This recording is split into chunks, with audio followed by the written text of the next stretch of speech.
Pemirsa, senang sekali kita masih berjumpa dan masih setia bersama narasumber kita, yaitu Bapak Budi Utama SSTP MSI. Beliau sebagai selaku PJ Wali Kota Pangkal Pinang. Melihat dari apa yang disampaikan beliau, sangat luar biasa 5 program yang sudah dijalani ya saat ini ya Pak ya, bertahap berjalan program-program yang menjadi prioritas selama beliau menjabat. Tadi yang saya tangkap slogan dari beliau adalah dengan waktu yang singkat tetap terus harus berbuat baik yang bermanfaat buat masyarakat Kota Pangkal Pinang.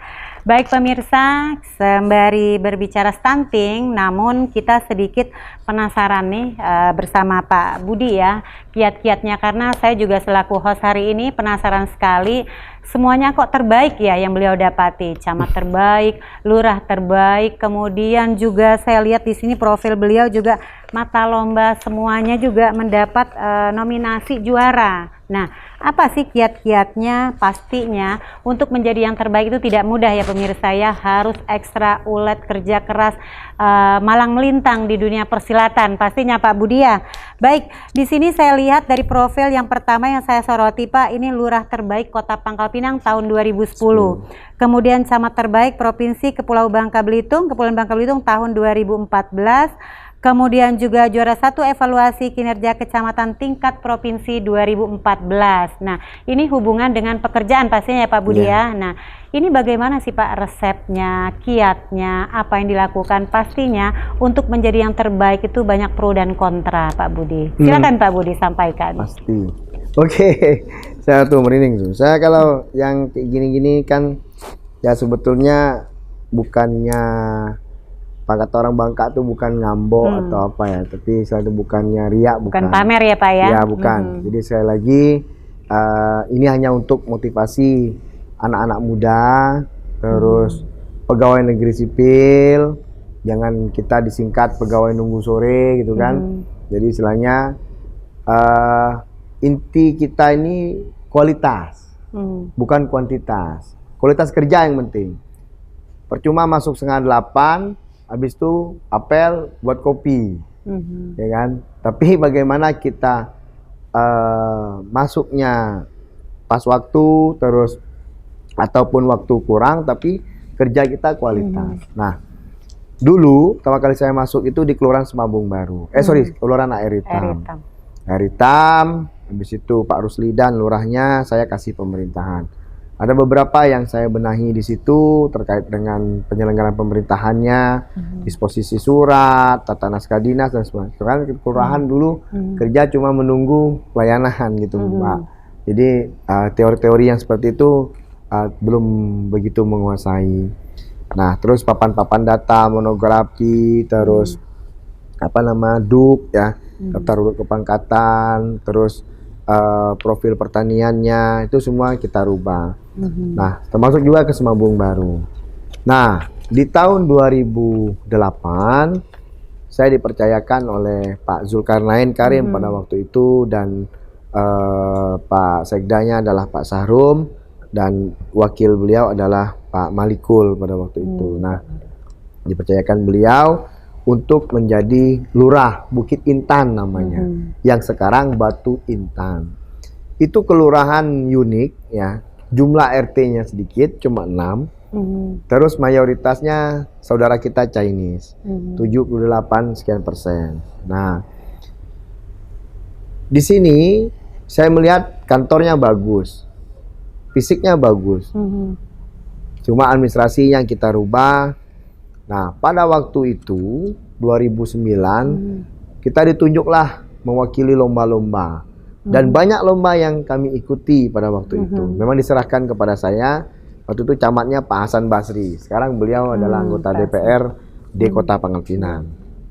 Nah, dari lomba sekian banyak itu, syukur alhamdulillahnya kita mendapatkan juara 2 nasional lomba perilaku hidup bersih dan sehat pada waktu itu. Ini pertama kali Babel berdiri dengan usia yang belia, ya kan, kita sudah bisa mencapai tingkat nasional. Dan itu pada waktu itu adalah Ibu Eko. Ibu Eko, gubernur waktu itu, ibu gubernur selaku ketua tim penggerak PKK, terus Bu Ratmida, Kepala KB seperti Pak Agusto ini, Camat Pak Hasan, getol untuk membina kami. Pak Sarju juga sama Ibu waktu itu kan membantu siang malam kita bekerja, dan alhamdulillah kita kalah sama Jambi pada waktu itu. Jambi juara 1. Dan sampailah ke Sulteng, Palu, mengambil hadiah pada waktu itu. Itu rasanya bangga sangat luar biasa, bisa menghadirkan pimpinan kita Pak Zul, terus Pak almarhum Pak Eko pada waktu itu mendapatkan gelar penghargaan. Nah, saya Pak Camat hadir juga. Nah, setelah itu lomba kelurahan, berbagai lomba. Setelah mendapat itu, berbagai lomba dipercayakan kepada kita. Nah, sampailah pada puncaknya 2010 diberikan oleh Pak Zulkarnain Karim sebagai lurah terbaik di Kota Pangkal Pinang pada waktu itu. Nah, 2011 saya promosi. Jadi saya ini cuma 1 kali jadi lurah, Mbak. Nah, kalau yang teman-teman muter ya, teman-teman muter. Karena kan sampai 1 angkatan tuh ada beberapa. Nah, terus ada beberapa juga yang jadi sekcam. Jadi saya 2011 jadilah sekcam, waktu itu tanggal 5 April, masih ingat saya. Saya 3C, langsung naik 3C, 4 hari kemudian saya sekcam. Karena pangkat golongan sudah pas gitu kan. Rezekinya alhamdulillah di situ. Nah, 1,5 tahun saya naik lagi 3D. Maka saya tuh cepatnya di situ. Sebelum masa pangkat saya sudah menduduki jabatan sebelumnya. Jadi namanya istilahnya dapat pangkat reward ya, ya pangkat penghargaan. Nah di situ makanya orang bilang cepat ge kamu dok ya, karena saya menduduki jabatan itu sebelum pangkat yang ditetapkan seperti itu. Nah jadi setelah saya sekcam, membantulah Pak Sopian pada waktu itu. Pak Sopian BA yang wakil wali kota terdahulu, dan beliau dinobatkan jadi camat terbaik pada waktu saya sekcam. Nah syukurnya dinamika berjalan, saya pindahlah ke Bangka Tengah 2013. 2013 saya pindah 1 Oktober, November saya dilantik menjadi camat Simpang Katis oleh Pak Erzaldi pada waktu itu. Nah setelah itu, wah saya nih udah bantu Pak Sopian nih jadi camat terbaik waktu itu kan, masa saya enggak gitu kan. Nah, jadi ada motivasi diri saya seperti itu. Ini namanya kita istilahnya bekerja itu harus ada target, itu yang duluan. Target, fokus. Nah paten pelayanan terpadu kecamatan itu di Bangka Tengah belum ada sama sekali. Jadi saya masuk November, Desember itu sudah saya launchingkan. Se-Bangka Tengah itu langsung mengikuti Kecamatan Simpang Katis, diresmikan tidak langsung oleh beliau, Pak Bupati. Nah, tidak lama kemudian kita penilaian ombudsman. Ombudsman Pak Jumli pada waktu itu berkenaan dengan pelayanan terpadu kecamatan. Dan alhamdulillah mendapatkan peringkat yang terbaik dari ombudsman pada waktu itu. Terus kan transparansi, gratis dan sebagainya. Nah, setelah dapat ombudsman, ini modal ternyata. Modal untuk mengikuti yang lomba evaluasi kecamatan tadi. Nah, terus Bangka Tengah adalah salah satu kecamatan yang kecamatan yang Bangka Tengah salah satu yang telah memiliki peraturan kepala daerah tentang pembagian ataupun pelimpahan kewenangan dari bupati kepada camat. Nah, ini nilai yang terbesar. Nah, ikutlah lomba itu ceritanya. Nah, ikut lomba itu ternyata menjadi yang terbaik zaman Pak Rustam pada waktu itu gubernurnya untuk se-Bangka Belitung. Juara 1 evaluasi dan ditetapkan sebagai camat terbaik se-Bangka Belitung di 2014. Habis sudah selesai benahi, tidak tahunya pindah ke Sungai Selan Januari. Jadi saya itu cuma 1 tahun 2 bulan di Simpang Katis tuh. Nah 1 tahun 2 bulan. Dan di Simpang Katis juga sudah mengangkat Kades Culua ke istana. Juara 1 terbaik pada itu di Bangka Belitung dan dibawa ke istana upacaranya.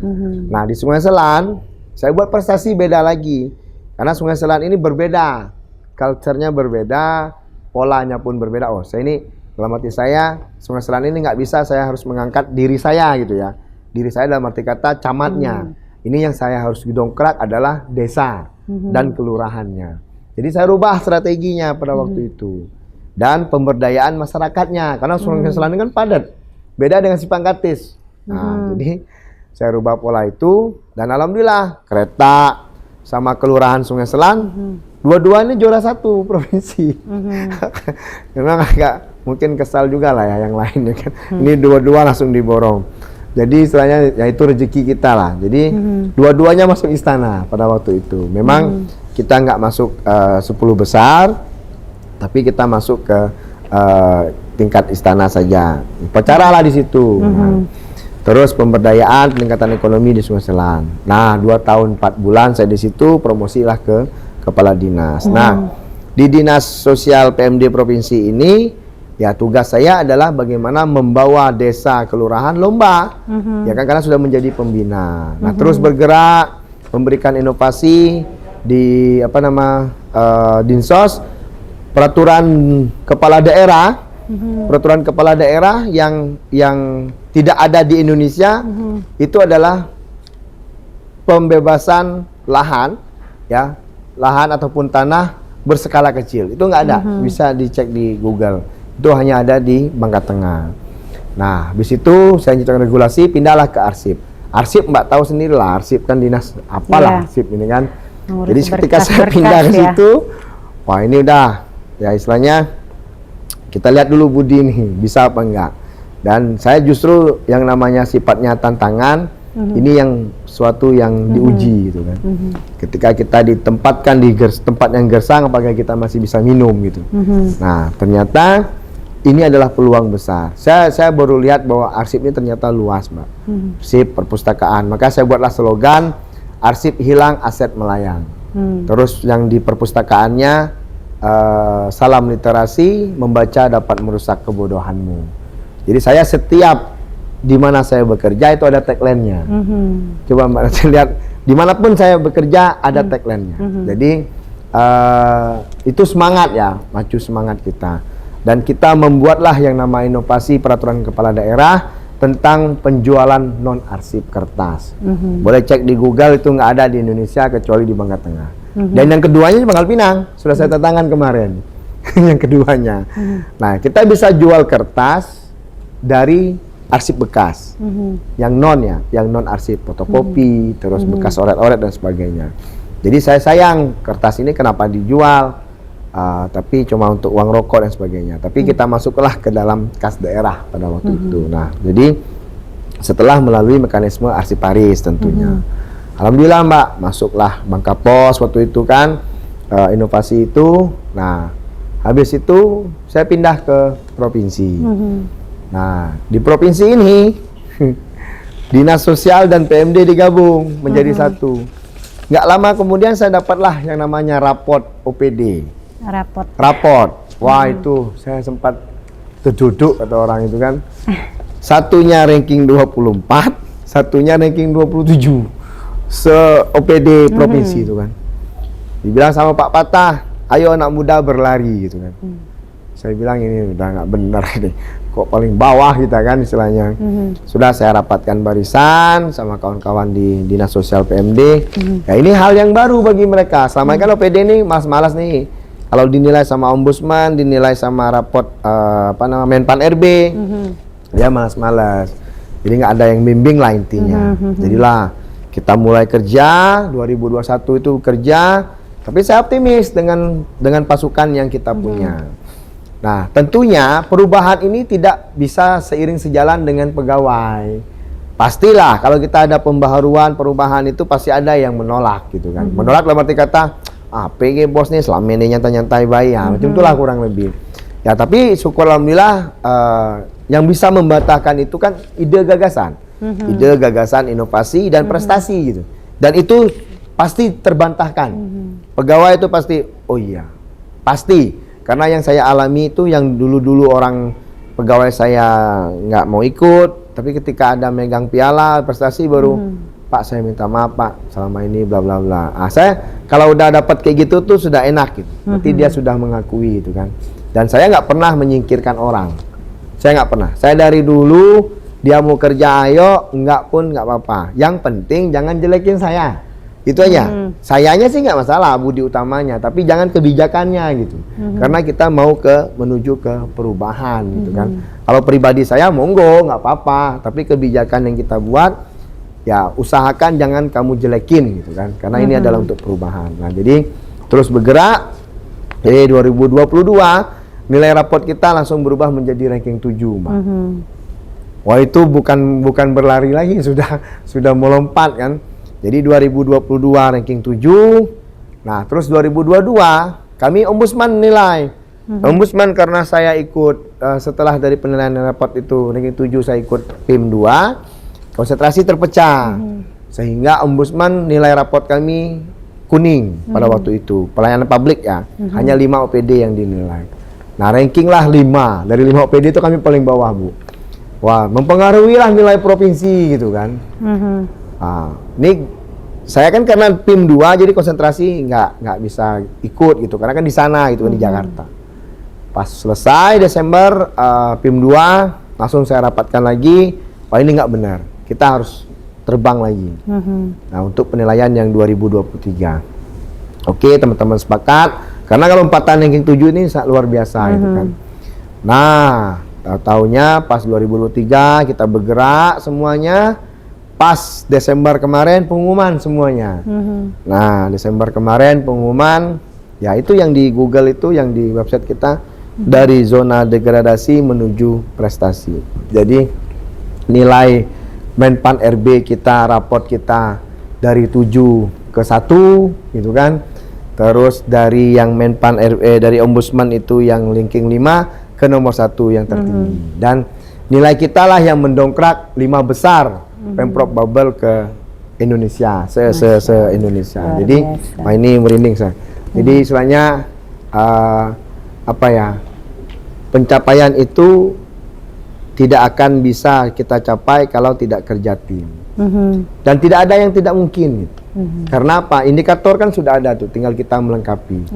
Nah, yang saya sangat harunya itu adalah yang ombudsman itu, karena 5 OPD pelayanan dasar ini istilahnya ya berbarengan, kerjanya berbarengan, saling support gitu kan, saling support. Jadi tidak ada yang ini. Tapi yang nilai OPD itu yang terbang dari 24, 27 menjadi 1 itu ya sampai saya buat bingkai besar tuh di kantor, saking saya rasa wah gitu kan. Istilahnya, dan saya kasih pegang semua kawan-kawan tuh, ini punya kalian. Jadi ini bukan prestasi saya, tapi ini punya kita bersama dan patut untuk kita jaga. Nah, saya PJ ini was-was juga nih 2024 gitu kan. Makanya saya kemarin berapa kali apel di kantor, tolong jaga ini gitu. Karena ini bukan hal yang mudah untuk menjaga nomor 1 gitu kan. Yang OPD lain kan ngejar nih. Karena kan di grup kan pasti nih yang belum ngumpulin ini. Ya, kalau kita ada rasa malu, pasti bergerak dong. Rasa-rasa kadang-kadang kan ini. Nah, makanya saya bilang kemarin pas apel, nah ini nanti sore briefing lagi nih kita. Ya, sampai nilai kita bagaimana gitu. Jadi saya nggak mau saya PJ, baik-baik selama PJ ini agak lumayan di kota, tahu yang di sana turun lagi gitu kan. Saya sore nanti briefing nih jam 5 sama teman-teman Dinsos. Jadi itulah sekilas cerita saya. Tentu di balik semua kesuksesan ini ada istri saya, Mbak. Jadi Masya Allah, luar biasa ya. Ya, kalau nggak ada support istri, pulang malam, ya kan. Terus ya intinya Kerjaan tidak mengenal waktu ya, Pak, ya. Saya yang terharu itu yang anak. Anak, jadi istilahnya mereka memang selama ini tidak pernah keluh ya, tapi kadang-kadang sesekali selenting, apalagi Sabtu Minggu kita ngajar di UT gitu kan. Ini kan Minggu lagi ngajar UT juga. Pada prinsipnya memang masih ada waktu kan memang kita yang atur, tapi memang anak sih, anak yang sudah mulai istilahnya ya kapan lagi kita main gitu kan. Nah, ini selama 3 bulan wali kota ini sibuk saya tidur ya, siang baru dua kali, Mbak. Tidur siang baru 2 kali, Mbak. Saking padat. Iya, 1 kali di Jakarta, 1 kali di rumah inilah. Terlelap memang saya, sudah langsung tidur siang. Wah, akhirnya saya bisa tidur siang itu. Dan malam pasti sampai semalam sampai setengah 2. Dan malam itu nggak pernah tidur di bawah jam 12. Dan alhamdulillah istri sampai saat ini masih support, dan beliau memang PNS juga. Kita saling support lah. Ibu juga memanfaatkan waktunya menjadi ibu PJ ini, PAUD, Posyandu, terus Dekranasda, tetap bergerak ya, karena beliau juga di bidang UMKM. Jadi alhamdulillah kami saling support. Intinya masyarakat Pangkal Pinang ya, doakan kami. Tentu kami tidak sempurna, tentu di dalam bekerja, mengambilkan keputusan, mengambilkan kebijakan itu pastilah ada yang tidak suka, tidak senang. Intinya kalau ada untuk pribadi kami, silahkan masyarakat Pangkal Pinang komplain. Tapi ketika itu untuk masyarakat, untuk pembangunan, saya cuma minta satu, walaupun tidak mendukung, minimal tidak menjelekkan, supaya tidak ada dosa pribadi seperti itu. Karena itu nanti dihitungnya kan di akhirat sana gitu. Minimal itu saja. Jadi walaupun ya kami juga seperti itu, siapapun pemimpinnya tetap kita support. Selama dia tidak melanggar hukum, norma, adat, asusila, kebijakan itu untuk masyarakat, ya kita dorong, kita bantu. Seperti itu Mbak, kurang lebih.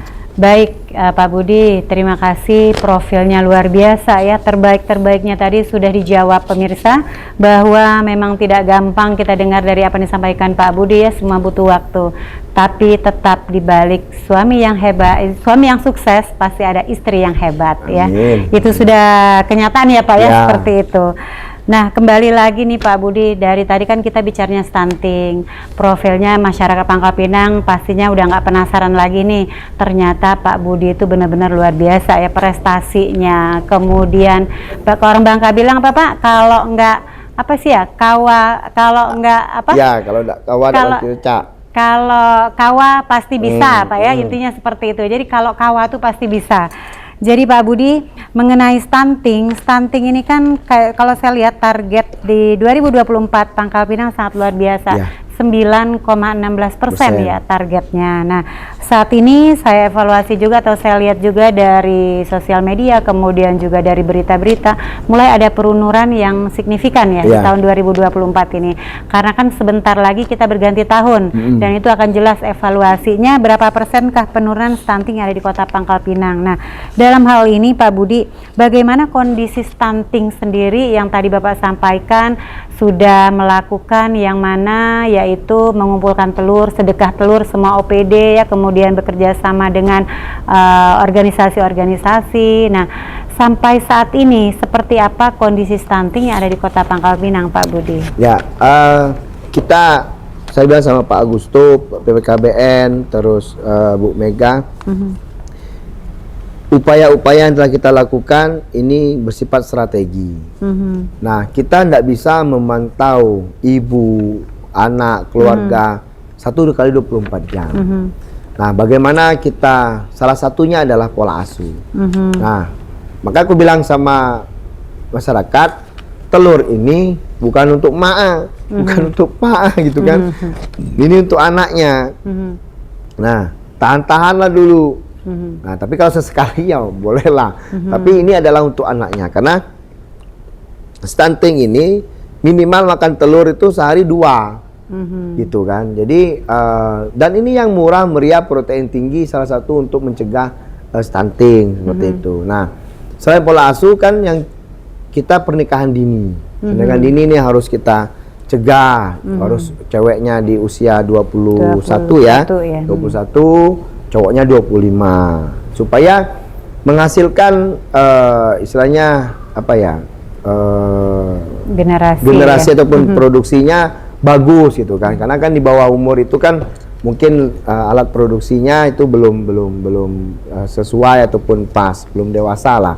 Nah, jadi target kita adalah bagaimana kalau turun sampai 9 itu nggak mungkin.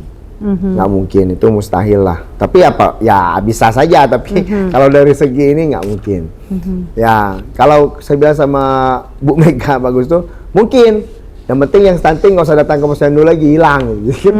Kalau dia datang ke posyandu kan tetap tercatat. Nah, kalau dia nggak datang kan hilang gitu kan. Tapi bukan itu caranya. Nah, tapi bagaimanapun pengawasan kita melalui kader posyandu, ibu PKK, maka ibu digetol di sekolah. Nah, mudah-mudahan dengan programnya Pak Prabowo Gibran, pemberian makanan bergizi ya.